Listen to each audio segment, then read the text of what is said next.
It is actually, I think it's funny, but it's just so dumb. Why? Hey guys, it's me, Courtney, and this is Courtney Loves. So today I wanted to talk about something that I haven't really thought about deeply until I decided to make this video, but it's a question that I'm answering that I get asked a lot, and that is, what is it like to be Black and work in a startup? So I'm going to share my experience for what you can expect being an African American person in a startup environment. So let's go. This one will come as no surprise to some people, but people will be obsessed with your hair. I'm pretty public about my hair, so I always just tell people like it is extensions, it is a half wig. I just tell people, but I can imagine how if I had not told anybody anything about my hair, I would be kind of annoyed to have people making constant commentary on the state of affairs on my head. Also, to extend on that point, people will literally not recognize you if you change your hair at all. A really funny example of this is when a girlfriend who I used to work with walked into the office. She actually has like very short hair. She went natural and cut it off. She walked in the office wearing this beautiful long lace front. 30 minutes after she got there, somebody came up to me and said, "Hey, who's that new girl?" And I was like, it's, you know, it's her. I said her name.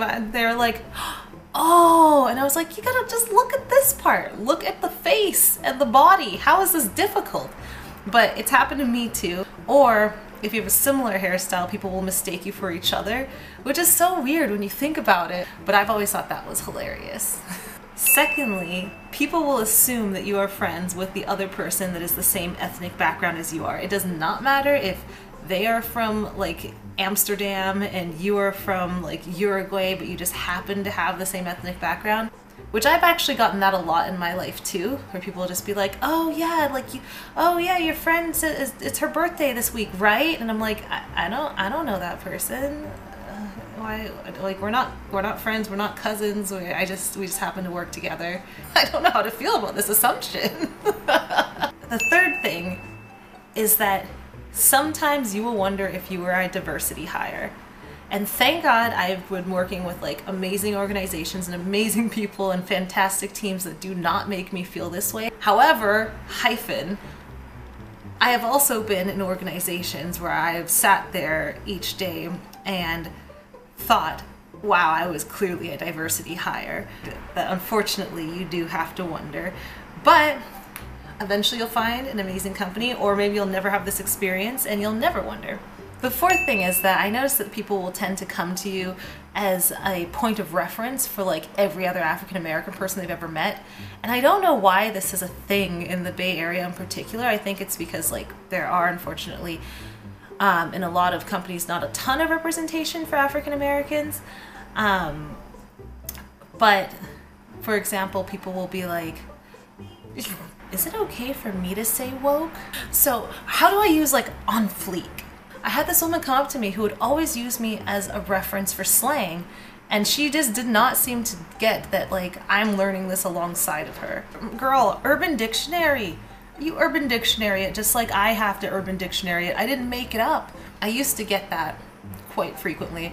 But like I said, honestly, like it really depends on your organization. I'm just trying to stress that this is not a universal experience. Hopefully it will not be yours. People may come to you for things like that, or for like an African American perspective, which I mean, depending on your comfort level and who you are and what you do at your organization, maybe that's something you feel like talking about, maybe it's not. May happen. And lastly, and this is a compliment actually, but it becomes a little annoying at certain times because people will assume that you are about 5 to 10 years younger than you actually are.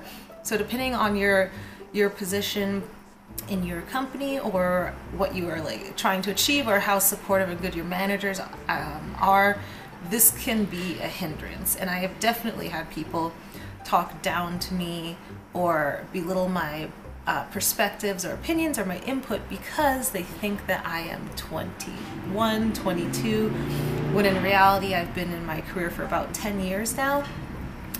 So it can be a bit annoying. But also, I mean, like, thank you. Thank you. Just moisturize, people. Just put some lotion on your body. I hope that that was informative. I'm gonna probably make a couple follow-up videos because I really enjoy this topic. Life in the Bay Area is really different from other places. This is definitely a microcosm in amazing ways, and also in some annoying ones too. So I'd love to share my perspective.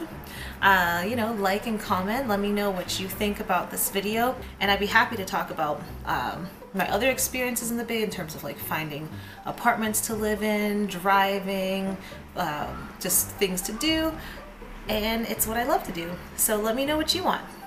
Thanks. Bye.